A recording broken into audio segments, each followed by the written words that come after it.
We'll guide you through how to use Claude Opus 4, the advanced AI tool that's making waves in 2025 and 2026. If you find this helpful, consider subscribing and liking the video. First, open your web browser and go to the Claude Opus 4 website. Once you're there, you'll need to log in with your account credentials. If you don't have an account yet, you can create one by clicking on the Sign Up button and following the prompts to enter your details. After logging in, you'll be directed to the main dashboard. This is where all the magic happens. Take a moment to familiarize yourself with the layout.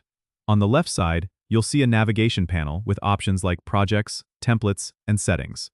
To start a new project, click on the Projects tab, then select Create New Project. You'll be prompted to enter a project name and description, which helps keep things organized. Once your project is set up, you'll enter the editor interface. Here, you can choose from a variety of templates or start from scratch. Claude Opus 4 offers powerful AI-assisted features that can help you generate content, design layouts, and optimize your workflow. If you're using the AI writing feature, simply type your topic or prompt into the text box and let the AI generate suggestions for you. You can edit, refine, and customize these suggestions as needed. To save your work, click the Save button at the top right corner regularly.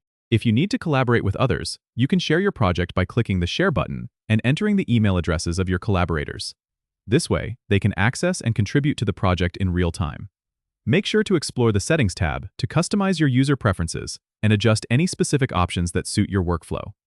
And that's a wrap on getting started with Claude Opus 4. Don't forget to subscribe and comment if this helped you out.